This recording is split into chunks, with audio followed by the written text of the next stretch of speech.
April 25, 1945. The small town of Weimar, nestled in the heart of Thuringia, trembled under the distant rumble of approaching vehicles.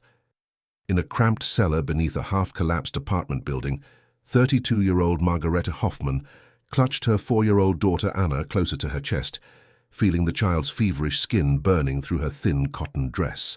The air in the cellar was thick with the smell of damp stone and human fear, mixed with the acrid scent of smoke that drifted down from the street level where buildings still smoldered from the aerial bombardment 3 days earlier.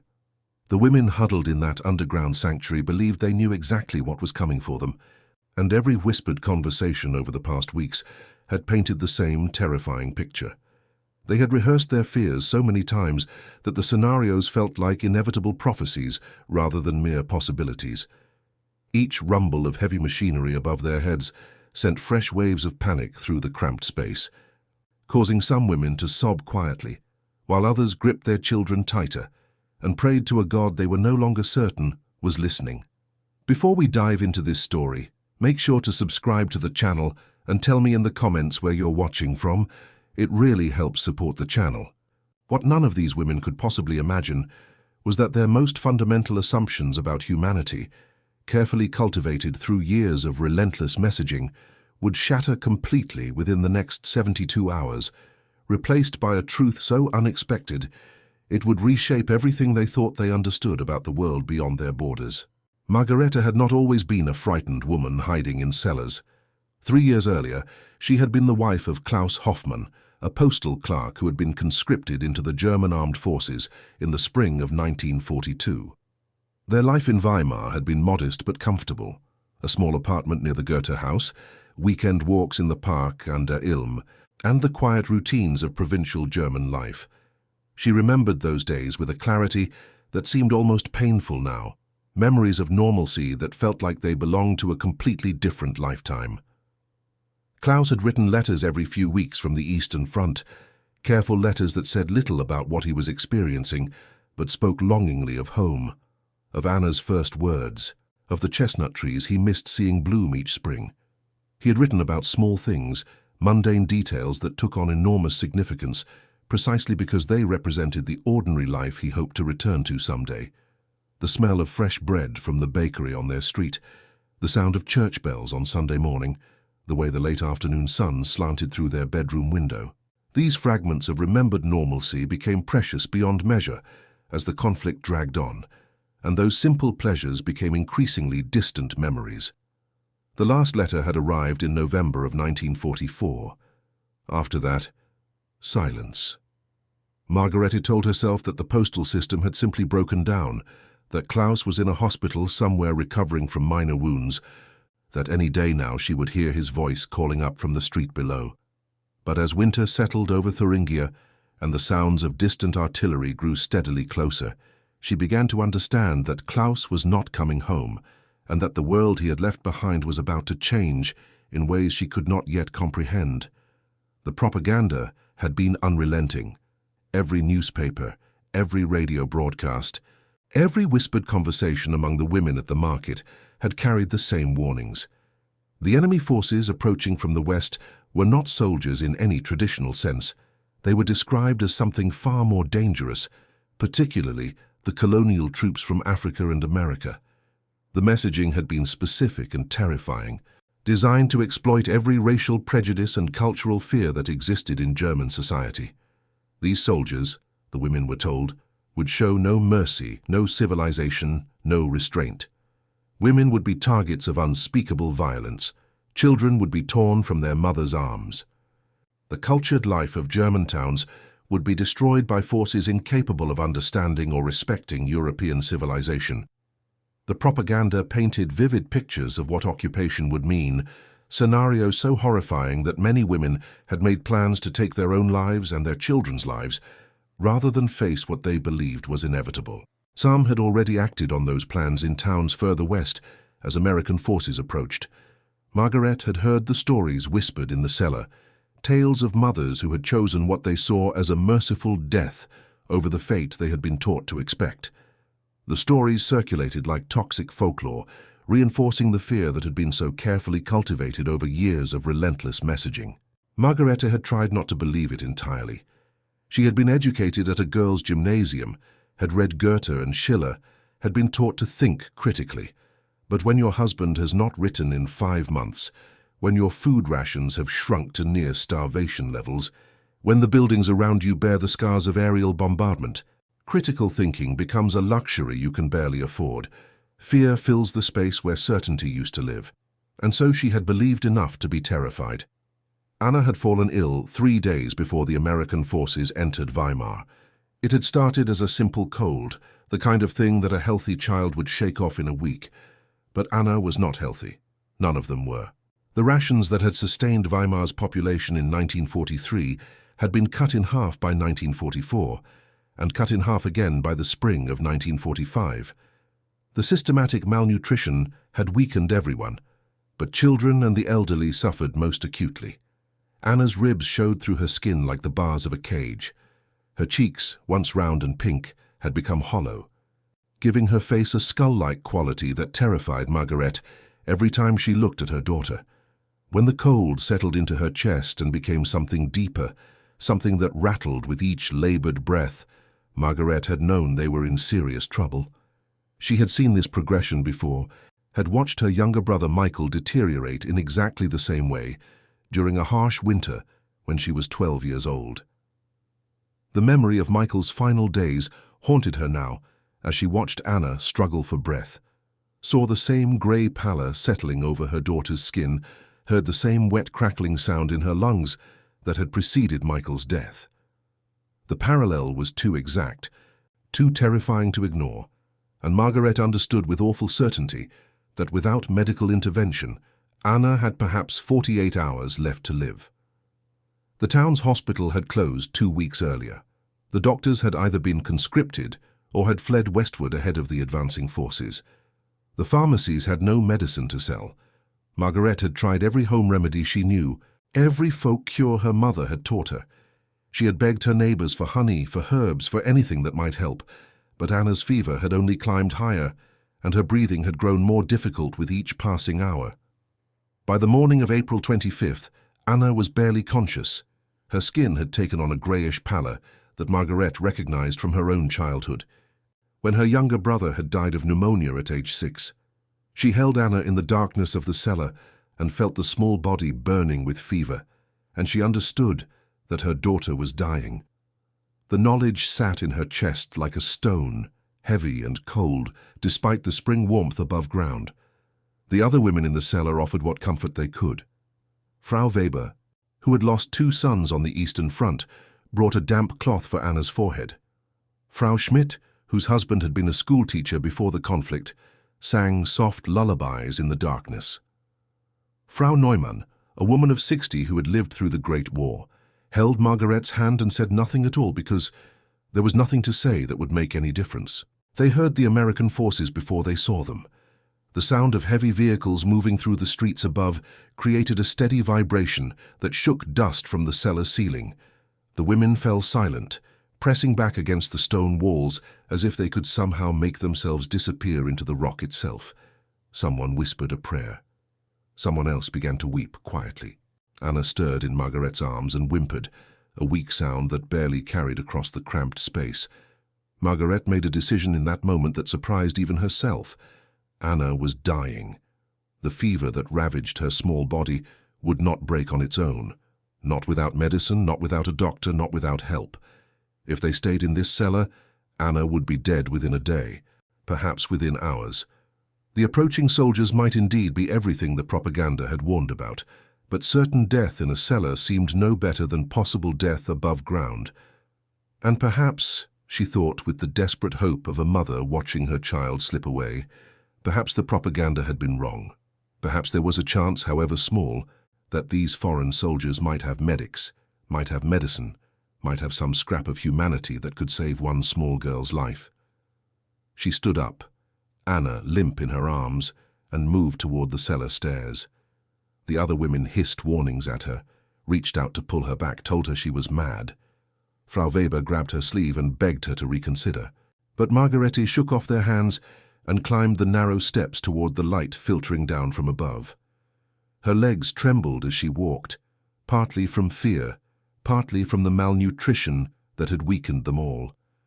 Anna's head lolled against her shoulder, each breath a labored rasp. The street outside was unlike anything Margaret had ever seen. American vehicles lined the road, massive machines that dwarfed the few German trucks she had seen during the conflict years. Soldiers moved among the vehicles with an efficiency that seemed almost casual, their uniforms clean and well-fitted, their equipment gleaming in the afternoon sunlight. The contrast with the exhausted, ragged German forces that had retreated through Weimar 2 weeks earlier could not have been more stark. And then Margaret saw something that made her heart freeze in her chest. A group of soldiers was walking toward her position, and every one of them had dark skin. These were the men she had been warned about, the colonial troops that German propaganda had described in such terrifying terms. They moved with easy confidence, their rifles slung over their shoulders, talking among themselves in English. The language sounded harsh to Margaret's ears, accustomed as she was to the softer rhythms of German. Every instinct screamed at her to run, to retreat back into the cellar, to hide Anna away from these men. But Anna chose that moment to cough, a deep rattling sound that shook her entire small frame. The soldiers heard it. They stopped talking and turned toward the sound. They saw Margaret standing in the rubble-strewn street, a thin woman in a stained dress, clutching an obviously sick child, looking at them with eyes that contained equal parts terror and desperate hope. For a long moment nobody moved. Margaret felt her knees weakening, felt the weight of Anna in her arms becoming almost too much to bear. She thought about Klaus, about whether he was alive or dead, about what he would want her to do. She thought about her own mother, long dead, who had always told her that people were people, regardless of where they came from. She thought about nothing at all except the rasping sound of Anna's breathing and the need to do something, anything, to save her daughter's life. One of the soldiers stepped forward. He was tall, perhaps 25 years old, with a kind face that showed concern rather than menace. He looked at Anna, and Margaret saw his expression change from wariness to alarm. He turned to his companions and said something in rapid English. Another soldier, older and wearing sergeant's stripes, joined him. They looked at Anna again, and the sergeant nodded. The young soldier turned back to Margaret and spoke to her in careful, heavily accented German. His words came slowly, as if he was searching for each one in a language he had learned but did not speak fluently. He asked if the child was sick. Margaret nodded, unable to speak past the lump in her throat. He asked how long the child had been ill. Margareta held up 3 fingers, then pointed at Anna's chest and made a rasping sound to indicate the difficulty breathing. The sergeant spoke again in English, this time with clear authority. 2 of the other soldiers jogged back toward the line of vehicles. The young soldier, who spoke German, held out his arms in a gesture that was unmistakable. He wanted to take Anna. He wanted to carry her. Margaret's entire body went rigid with fear and indecision. This was the moment she had been warned about. This was when they would take her child away. This was when everything the propaganda had said would prove true. But then the young soldier did something unexpected. He knelt down in the street, putting himself at eye level with Margaret, making himself smaller, less threatening. The gesture was deliberate and careful, a conscious choice to transform the power dynamic of their interaction. From his kneeling position, he was no longer a conquering soldier towering over a defeated civilian, but simply one human being speaking to another at eye level, as equals. He spoke again in his careful German, and his words were gentle. He told her his name was William Henderson, that he was from a place called Georgia, that he had a little sister back home about Anna's age named Sarah, who loved to sing and play with dolls. The specificity of these details, the way he offered personal information about his own family, created a connection that transcended the categories of victor and vanquished. He told her that Anna needed a doctor right away, that she had pneumonia, that without medicine she would not survive. He told her that they had medics with the unit, that they had penicillin, that miracle drug that German civilians had heard about but rarely had access to during the final years of the conflict, that they could help. He told her, and this was what broke through Margaret's paralysis, that he promised to take her with Anna, that he would not separate mother and child. He looked directly into her eyes as he made this promise, and Margaret saw in his expression no deception, no cruelty, No indication that he was anything other than a young man genuinely concerned about a sick child and determined to help if he possibly could.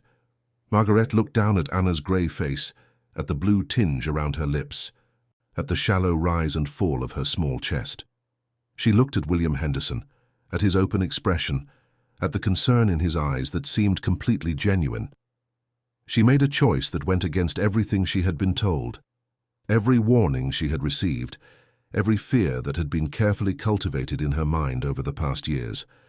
She nodded and placed Anna in William Henderson's arms. The young soldier stood carefully, cradling Anna with a gentleness that shocked Margaret. He began walking quickly toward the vehicles, and Margaret stumbled after him, her legs barely able to keep pace. The sergeant walked beside her, not touching her, not restraining her, but clearly ensuring she stayed with the group. Other soldiers watched as they passed, their expressions curious but not hostile. Some of them looked at Anna with obvious concern. They reached a large vehicle marked with red crosses on white backgrounds. The back doors were already open, and a white soldier in medical insignia was pulling out supplies with practiced efficiency. William Henderson climbed into the vehicle and laid Anna gently on a stretcher. Margaret scrambled in after them, terrified of being separated even for a moment. The medic, whose name patch read Martinez, took one look at Anna and began working immediately. What happened over the next 30 minutes would replay in Margaret's memory for the rest of her life. She watched as these foreign soldiers, these men she had been taught to fear above all others, worked with absolute focus to save her daughter's life. Martinez listened to Anna's lungs with a stethoscope, his young face serious with concentration. He called out instructions in English, and William Henderson and another soldier, whose name Margaret never learned, moved quickly to fulfill them. They set up an oxygen mask over Anna's face. They prepared an injection of penicillin, the miracle drug that Margaret had heard about but never seen. They wrapped Anna in warm blankets and monitored her vital signs with equipment that seemed impossibly advanced compared to anything in Weimar's former hospital. William Henderson stayed beside Margaret the entire time, explaining in his halting German what each procedure was for, what each medicine did, why each step was necessary. He asked her questions about Anna's symptoms, about when they had started, about what treatments Margaret had tried. He translated her answers for Martinez, who nodded and adjusted his treatment accordingly. The collaboration between them was seamless, professional, and utterly focused on saving one small German girl's life. After the immediate crisis had been stabilized, Martinez turned to Margaret and spoke in English. William Henderson translated. The medic said that Anna was very sick, that the pneumonia was severe, that she would need multiple doses of penicillin over the next several days, that she would need to be kept warm and hydrated, that she would need monitoring to ensure the infection did not spread. He said all of this in a matter-of-fact tone that contained no judgment, no hostility, no indication that Anna's nationality made any difference to his professional duty to help her. Then Martinez asked Margaret about herself. When had she last eaten? When had she last had clean water? Was she experiencing any symptoms of illness? Margaret answered honestly, too exhausted and overwhelmed to do otherwise. She admitted that food had been scarce for months, that the water supply in their building had been intermittent at best, that she had been giving most of her own rations to Anna in a desperate attempt to keep her daughter strong. Martinez's expression darkened, but not with anger. With concern, he called out to someone outside the vehicle, and moments later, another soldier appeared with rations. Not the meager bread and potato soup that had sustained Weimar's population for months, but real food. Canned meat, crackers, chocolate, fruit preserves, coffee.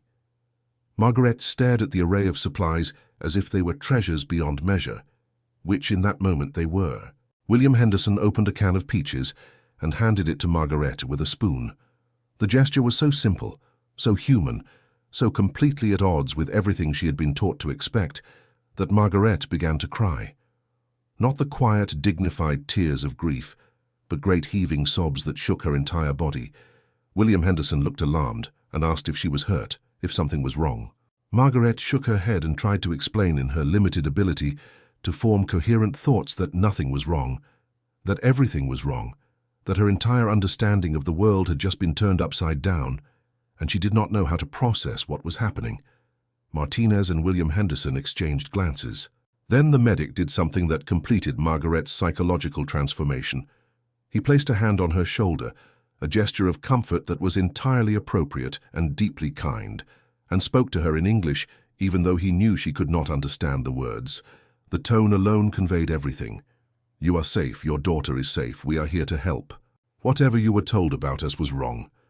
Over the following 3 days, as Anna's fever slowly broke and the color returned to her cheeks, Margaret witnessed a comprehensive dismantling of every assumption she had carried about the occupying forces.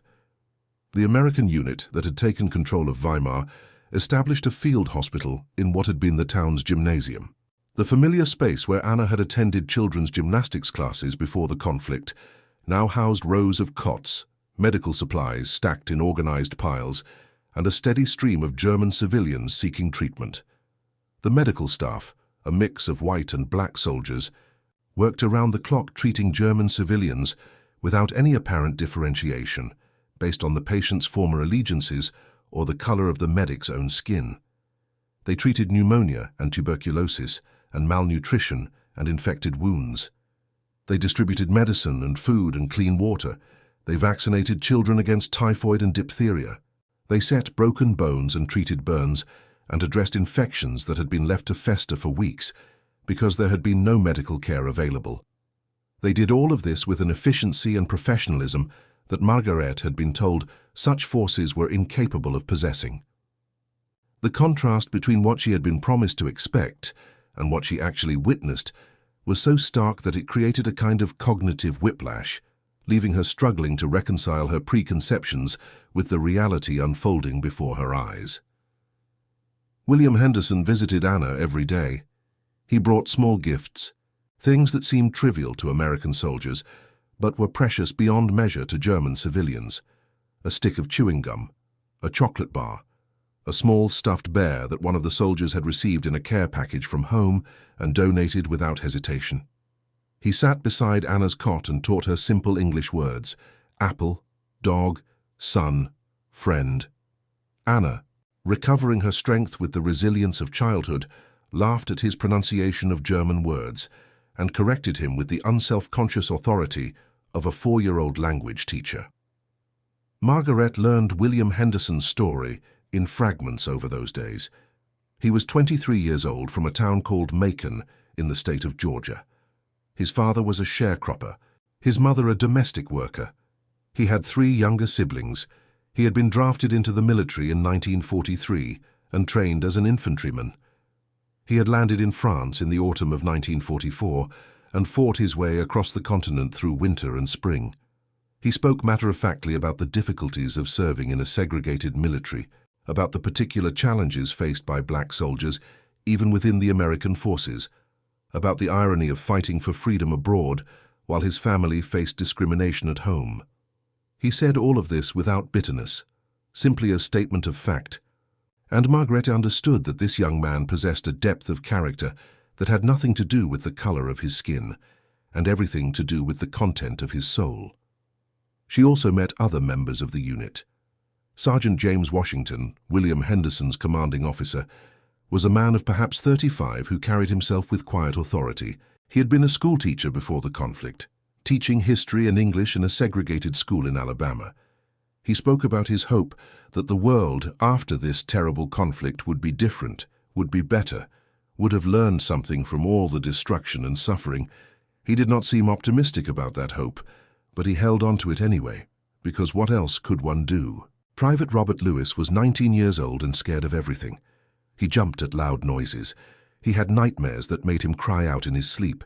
He had seen things in the fighting across France and Germany that had marked him in ways that would probably never fully heal. But when he worked his shift at the field hospital, helping to carry patients or distribute meals or simply sit with frightened civilians who did not speak his language, his hands were gentle and his expression was kind. He was, Margaret realized, just a boy, younger than Klaus had been when they married, thrust into circumstances that no one so young should have to endure. Corporal Henry Mitchell was the unit's unofficial comedian, always ready with a joke or a funny story to lift the spirits of his exhausted companions. He came from Chicago, from a neighborhood that he described as rough but full of life. He had worked in a factory before being drafted, assembling parts for aircraft, and he spoke with pride about the industrial capacity of American production. He told Margaret, with William Henderson translating, that for every aircraft the German forces had produced during the conflict years, American factories had produced 10. For every tank, 20. For every ship, 30. The numbers were staggering, almost impossible to believe, but Margaret looked at the seemingly endless supply of equipment and rations and medicine that the American forces deployed without apparent strain, and she understood that these statistics, however overwhelming, were probably accurate. On the 4th day after Anna's rescue, when the little girl was sitting up and eating solid food and demanding to be allowed outside to play, Margaret asked William Henderson a question that had been growing in her mind. She asked why. Why had they helped her? Why had they helped Anna? Why were they treating German civilians with such care when everything Margaret had been told suggested they should expect the opposite? William Henderson was quiet for a long moment. When he finally spoke, his words came slowly, as if he was thinking through each one carefully. He said that he had grown up understanding what it meant to be judged by something you could not control. He had been judged his entire life by the color of his skin, treated as less than human by people who insisted that racial characteristics determined worth and capability. He had been told countless times that he was inferior, dangerous, incapable of civilization, and he knew with absolute certainty that those judgments were lies. He was not inferior. He was not dangerous. He was not incapable. He was simply a person, as complex and contradictory and capable of both good and evil as any other person, regardless of their skin color. He said that when the American forces had begun liberating concentration camps and small towns across Germany, they had found populations that had been taught similar lies. The German people had been told that certain groups were inferior, dangerous, incapable of civilization. Those lies had been used to justify terrible actions, to create fear, to maintain control. And William Henderson understood, perhaps better than many of his white fellow soldiers could, that the German civilians they encountered were not monsters. They were people who had been fed a steady diet of propaganda and fear, people who had lived under an oppressive regime, people who had been taught to believe things that were not true.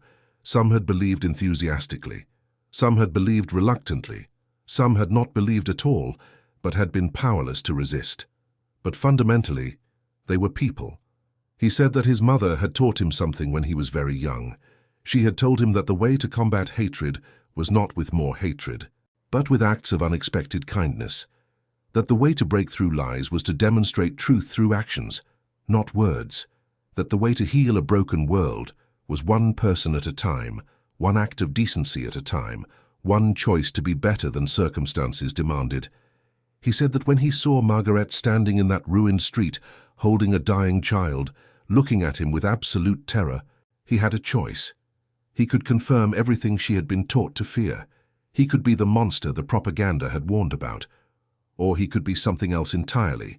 He could be a person helping another person. He could be a soldier with medical training doing his duty to save a life. He could be a young man from Georgia, remembering his own little sister and acting accordingly. The choice was his, and he chose to be human. Margaret listened to William Henderson's words, translated haltingly but with complete sincerity, and she felt something fundamental shift inside her. She had spent years being afraid of the wrong things. She had feared people based on propaganda and lies, while the real dangers had been much closer to home, embedded in the very system she had lived under. She had been taught to judge humanity by categories, race and nationality and political affiliation, when what actually mattered was character, choices, actions. William Henderson and his companions had demonstrated more humanity in 3 days than she had seen in 3 years of war. On the 10th day after Anna's rescue, Margarete was moved from the field hospital to temporary housing in a section of Weimar that had been cleared and secured. Anna was fully recovered, running and playing with other children, her laugh ringing out across the courtyard. Margarete had gained back some of the weight she had lost, the hollows in her cheeks beginning to fill in with regular meals from American rations. The world was still chaotic, still uncertain, still marked by destruction and grief, but it was also unexpectedly full of possibility. William Henderson came to say goodbye on his last day in Weimar. His unit was being redeployed to another location, another town full of frightened civilians and war damage that needed addressing. He brought Anna a final gift, a small American flag that she clutched with delight, despite having no real understanding of what it represented.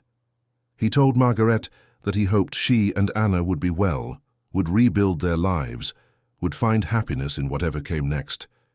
He said that he would remember them, would carry their story with him, would think of them when things got difficult. Margaret tried to thank him, to express what his kindness had meant, what it had changed in her understanding of the world. But her German words felt inadequate, and his English was beyond her reach, and so she did something that surprised them both. She embraced him, briefly and respectfully, a gesture of gratitude and farewell. William Henderson stiffened in surprise, then relaxed and returned the gesture with equal respect. No words were needed. They understood each other perfectly. As William Henderson walked away down the rubble-strewn street, Anna asked her mother who the nice soldier was and why he was leaving. Margaret knelt down to her daughter's level and tried to explain. She said that William Henderson was a good man who had come from very far away to help people who needed help. She said that he had saved Anna's life when she was very sick. She said that the world was full of good people and bad people, and that you could not always tell which was which just by looking at them, that you had to pay attention to their actions, to their choices, to how they treated others when they had power, and the other person had none. Anna listened with the seriousness of a 4-year-old trying to understand adult concepts. Then she asked if they could write a letter to William Henderson to thank him for the chocolate and the stuffed bear. Margaret said yes, they would write a letter, and perhaps someday they would even be able to mail it to Georgia, to Macon, to the place William Henderson called home. She did not know if such a letter would ever arrive, if the postal systems could be rebuilt across a shattered continent, if civilian correspondence between former enemies would even be allowed. But the intent mattered more than the outcome. They would write the letter together, and it would be Anna's first lesson in expressing gratitude to someone who had shown unexpected kindness. Over the following months and years, as Weimar slowly rebuilt and Germany underwent occupation and reconstruction, Margaret often thought about those 3 days in April 1945. She thought about how completely her assumptions had been shattered.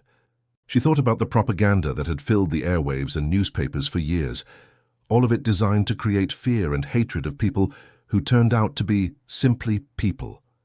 She thought about how easily she had believed those lies, how readily she had accepted the poisonous narrative because everyone around her accepted it, because questioning it seemed dangerous, because fear was easier than critical thought.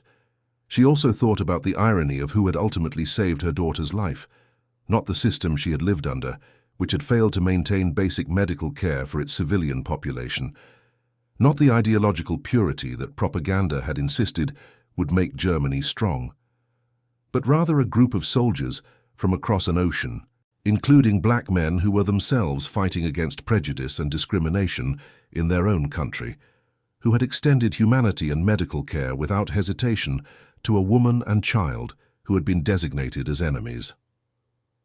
Margaret never saw William Henderson again. She did write that letter with Anna and several more over the years, though she never knew if any of them reached their destination.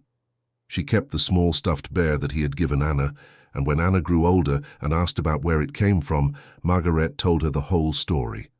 About the fear, about the propaganda, about the fever, about the moment when a young black soldier from Georgia knelt in a ruined street and promised to help, about how sometimes the world surprises you by being better than you feared, if you are willing to set aside your assumptions and see people as they actually are, rather than as you have been taught to believe them to be. Anna grew up in a very different Germany than the one Margaret had known, a Germany that had confronted its history, however imperfectly, a Germany that had been forced to reckon with the consequences of propaganda and hatred taken to their logical conclusion, a Germany that, at least officially, rejected the categorization of people by race or ethnicity or religion as measures of human worth. Margaret hoped that her daughter's generation would build something better, would learn from the terrible mistakes of the past, would remember that humanity was not determined by nationality or ideology, but by choices and actions and character. In 1972, Margarete received an unexpected letter. It had been forwarded through multiple channels, tracked down through persistence and old military records. It was from William Henderson. He was 50 years old now, living in Atlanta, working as a teacher, married with 3 children of his own. He wrote that he had often wondered what had happened to the German woman and her sick daughter, had hoped they had survived and thrived in the post-war years. He wrote that his time in Germany, particularly those days in Weimar, had shaped his understanding of humanity in ways he was still processing decades later. He wrote that he had tried to teach his own children the same lesson his mother had taught him, about combating hatred with kindness, about breaking through lies with truth demonstrated through action, about healing the world one person at a time. He included a photograph. It showed a middle-aged black man with graying hair, standing with his arm around a handsome woman, 3 teenage children arranged around them, all of them smiling at the camera in front of a modest brick house. On the back of the photograph, William Henderson had written in careful English that he hoped Margarete could show this to Anna, so she would know that the soldier who had helped her when she was sick had gone on to live a good life, and that he remembered them both with affection and gratitude for reminding him why the work of building a better world, however difficult, was always worthwhile. Margarete did show the photograph to Anna, who was now 31 years old, married herself, a teacher like William Henderson, working in a comprehensive school in Munich where children of many nationalities learned together. Anna studied the photograph for a long time, trying to reconcile this image of a comfortable American family with her fragmentary childhood memories of a kind soldier who had given her chocolate and taught her English words and carried her to safety when she was dying. Together, Margarete and Anna composed a response.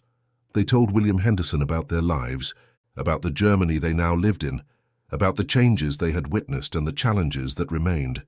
They thanked him again, not just for saving Anna's life, though that alone would have merited eternal gratitude, but for providing a living example that contradicted everything they had been taught to believe. They said that his act of simple human kindness had rippled outward through the years, shaping not just Anna's life but her understanding of how to treat others, how to recognize propaganda and resist it, how to judge people by their character rather than their category.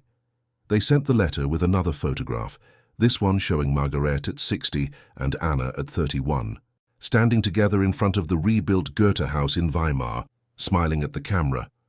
On the back of the photograph, Anna wrote in her teacher's careful handwriting that she told her students about a young American soldier who had once shown her family unexpected kindness, and that she hoped her students would learn the same lesson, that the content of a person's character mattered infinitely more than the color of their skin or the place of their birth. The correspondence between the Hoffmann family and William Henderson continued sporadically over the remaining years of their lives. Margarete passed away in 1989, just months before the Berlin Wall fell. William Henderson lived to see the new millennium, dying peacefully in 2003, surrounded by children and grandchildren who had heard the story of the German woman and the sick child many times. Anna attended his memorial service, traveling to Atlanta at the invitation of Henderson's family, and spoke briefly about what his kindness had meant, not just to one woman and one child in a desperate moment, but to their understanding of humanity itself.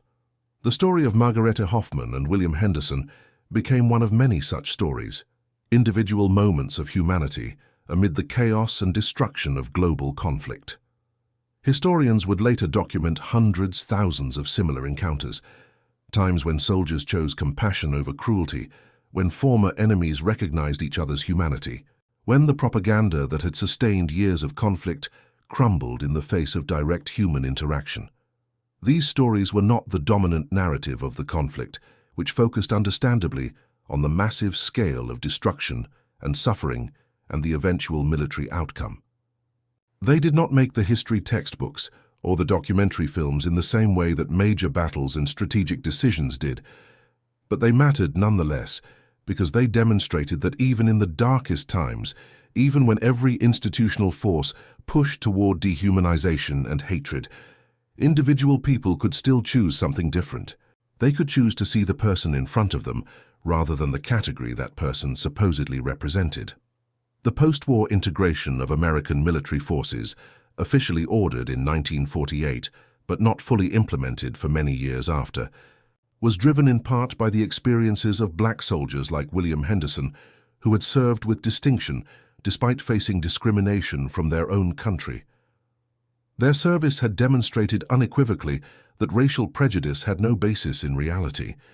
That capability and character were distributed equally across all human populations, regardless of skin color. The recognition was slow, halting, incomplete, marked by resistance and setbacks. But it was also inevitable, because you cannot maintain lies indefinitely when enough people have seen the truth with their own eyes. Similarly, the post-war reconstruction of Germany involved a comprehensive examination of how propaganda had shaped public opinion and behavior. The assumption that German civilians had all been enthusiastic supporters of the regime that led their country into war proved to be far too simplistic. Many had believed the propaganda completely. Many had believed it partially. Many had not believed it at all but had been unable or unwilling to resist. All of them had lived in a system that made critical thought dangerous and conformity safe. The process of rebuilding a democratic society involved, among many other things, teaching critical thinking skills and media literacy, helping people learn to question official narratives and evaluate information sources and resist manipulation. Margaret's story illustrated the process on an individual level. She had believed the propaganda not because she was a bad person, but because she was a frightened person in desperate circumstances, surrounded by a chorus of voices all saying the same thing, lacking any direct evidence to contradict the official narrative. When that direct evidence finally appeared, in the form of William Henderson and his companions choosing to help rather than harm, her belief system collapsed immediately. The propaganda had no defense against the reality of personal experience. This pattern repeated across Germany and other occupied territories. Populations that had been taught to fear occupation forces from particular racial or ethnic backgrounds discovered that their fears had been manufactured. The occupation was not gentle or easy. The post-war years involved tremendous hardship and social upheaval, and there were certainly instances of abuse and misconduct by occupation forces. But the systematic horrors that propaganda had promised did not materialize, and the contrast between expectation and reality forced a reckoning with the fact that they had been systematically lied to about fundamental aspects of human nature and international relations. The educational implications of this realization would shape European and American pedagogy for generations. The question of how to prevent populations from being manipulated by propaganda became central to post-war thinking about education and citizenship. The answer, imperfect and constantly evolving, involved teaching students to think critically, to evaluate sources, to recognize logical fallacies and emotional manipulation, to understand how fear could be weaponized for political purposes. It involved exposing students to diverse perspectives and encouraging them to make up their own minds, based on evidence rather than accepting official narratives uncritically. It also involved teaching empathy as a practical skill, not just a moral virtue. The ability to imagine yourself in another person's circumstances, to recognize their humanity even when they seemed different or threatening, to extend compassion even when it would be easier to maintain distance. William Henderson's choice to kneel in that street and speak gently to a terrified German woman was an act of empathy. He imagined how he would feel if his own mother or sister were in Margaret's position. He recognized her fear as reasonable, given what she had been taught, and he chose to demonstrate through his actions that her fear was unfounded. The economic implications were equally significant. One of the messages that emerged clearly from post-war analysis was that the industrial and logistical superiority of the Allied forces had been decisive. William Henderson's casual mention of American production ratios, 10 aircraft for everyone, 20 tanks for everyone, was not an idle boast but a statement of fact. The total industrial mobilization of American and Soviet production had simply overwhelmed German capacity, rendering individual courage or tactical skill increasingly irrelevant as the conflict progressed. But that industrial capacity had been built on diverse labor forces. American factories employed workers of every racial background. The notion that only certain ethnic groups were capable of advanced industrial production or technological innovation was demonstrably false. Productivity and innovation emerged from education, investment, institutional support and inclusive participation, not from racial characteristics. The post-war economic success of nations that embraced diversity and rejected racial hierarchies provided ongoing evidence of this basic truth. For Margaret personally, the encounter with William Henderson and the other soldiers of his unit provided a framework for understanding the broader sweep of history she had lived through. She had been born into one Germany, had come of age in another, had raised her daughter in yet another version of her homeland. Each iteration had presented different official truths, different narratives about who Germans were and what their place in the world should be. The experience of having one set of those official truths collapse so completely in the face of direct evidence made her permanently skeptical of grand ideological claims and permanently attentive to the gap between rhetoric and reality. She became, in her quiet way, an advocate for critical thinking and international understanding. She spoke occasionally at schools about her experiences during the conflict years, always emphasizing the importance of questioning propaganda and recognizing our common humanity across national and racial boundaries. She emphasized particularly the danger of fear-based thinking, how easily scared people could be manipulated into accepting terrible premises, how important it was to maintain moral clarity even when circumstances made it difficult. Anna carried those lessons into her own teaching career. She taught history and civics in a multicultural school, working with children from Turkish, Greek, Italian, and Yugoslav backgrounds, as well as German students. She made a point of teaching about the propaganda of the conflict years, showing her students examples of the lies that had been told, and asking them to identify the rhetorical techniques being used. She taught them to recognize when they were being manipulated through fear, when information was being presented selectively to support a predetermined conclusion, when emotional appeals were being substituted for logical arguments. She also taught them about individuals like William Henderson, people who had chosen to act with humanity, despite having every excuse not to. She emphasized that heroism was not just grand gestures and dramatic confrontations, but also small acts of kindness extended to people who had been designated as enemies. That sometimes the most courageous thing you could do was refuse to hate, refuse to dehumanize, refuse to treat entire categories of people as less than human. Her students absorbed these lessons with varying degrees of enthusiasm, as students always do. Some found the history boring, irrelevant to their own lives. Some were deeply moved and committed themselves to remembering the past and building a better future. Most fell somewhere in between, learning the basic facts and moving on. But Anna believed, as her mother had believed, as William Henderson had believed, that even if only a few students truly internalized the lessons, it was worthwhile. You change the world one person at a time through patient teaching and personal example, and the stubborn insistence that people were capable of being better than their worst impulses. The stuffed bear that William Henderson had given Anna remained in the Hoffman family for generations. Anna passed it to her own daughter in the 1990s, along with the story of where it came from.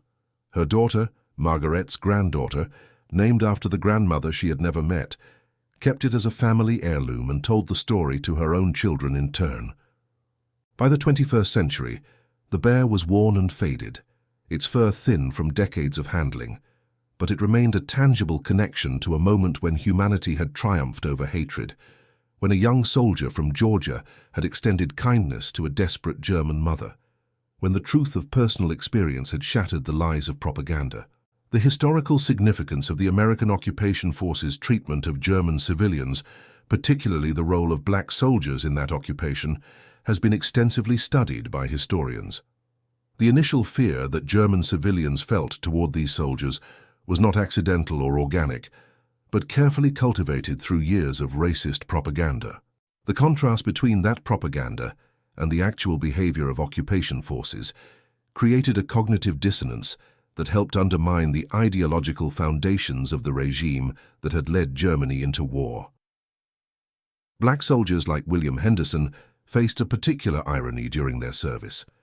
They were fighting against a regime that proclaimed racial superiority as a fundamental principle, while serving in a military that was itself segregated and discriminatory. They extended humanitarian aid to German civilians who had been taught to view them as racially inferior, while their own country denied them basic civil rights.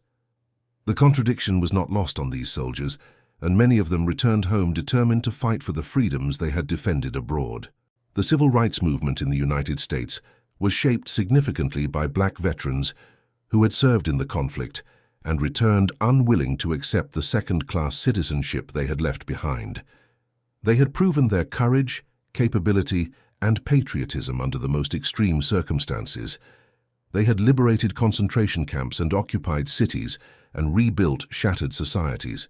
They had demonstrated to the world, and more importantly to themselves, that the racist assumptions underlying segregation were lies, and they were no longer willing to accept those lies as the basis for American society. William Henderson was part of that transformation. His service in Germany shaped his understanding of how propaganda functioned and how it could be resisted. When he returned to Georgia after the conflict and found the same segregation, the same discrimination, the same casual cruelty he had left behind, he was no longer willing to accept it passively. He became involved in voter registration drives, in desegregation efforts, in the slow, dangerous work of dismantling Jim Crow. He taught at a segregated black school for years before integration finally came to his district, and when it did, he was one of the first black teachers in a formerly all-white school. He told his own students about his time in Germany, about the German woman and the sick child, about choosing to help rather than harm. He used the story to illustrate how propaganda worked, how it created false fears and false hierarchies, how it could be overcome through direct human interaction. He emphasized that the same techniques used to manipulate German civilians were being used in America to maintain segregation, that the rhetoric of racial superiority was fundamentally the same, whether it came from a European regime or from Southern politicians. And he encouraged his students to see through the propaganda, to recognize their own worth regardless of what society told them, to treat others with the dignity that all human beings deserved. The parallels between the propaganda Margaret had been exposed to and the propaganda that sustained American segregation were striking. Both systems depended on creating fear of the designated outgroup. Both insisted that racial characteristics determined capability and character. Both used pseudo-scientific language to give a veneer of legitimacy to fundamentally irrational prejudice. Both required constant reinforcement through media, education, and social pressure because they contradicted the obvious evidence that anyone could observe if they simply paid attention to individual people rather than abstract categories. And both systems ultimately collapsed, incompletely and imperfectly, but collapsed nonetheless because lies cannot stand indefinitely against truth, and propaganda cannot survive the accumulated weight of direct human experience that contradicts it. The process was slow, marked by resistance and setbacks, sometimes violent in its birth pangs. But it was also inevitable once enough people had seen through the lies and refused to continue living as if they were true. Margaret and William Henderson never fully understood the historical significance of their brief interaction in April 1945. For Margaret, it was a personal transformation, a moment when her worldview shifted and she learned to question official narratives. For William Henderson, it was one of countless interactions during months of occupation duty, memorable because of the child's illness and the mother's fear, but not necessarily more significant than many other encounters. Neither of them saw themselves as historical figures or their actions as particularly remarkable. But history is made up of countless such interactions, individual choices that accumulate over time into broader social transformations. William Henderson's choice to kneel in that street and speak gently to a frightened woman was a small thing, requiring only a moment of empathy and a willingness to see beyond categories to individuals. But it rippled outward through Margaret's life and Anna's life and the lives of Anna's students and beyond, each telling of the story reinforcing the lesson that people were people, that character mattered more than category, that propaganda could be overcome through the simple insistence on recognizing our shared humanity. And that concludes our story. If you made it this far, please share your thoughts in the comments. What part of this historical account surprised you most? Don't forget to subscribe for more untold stories from World War II, and check out the video on screen for another incredible tale from history. Until next time.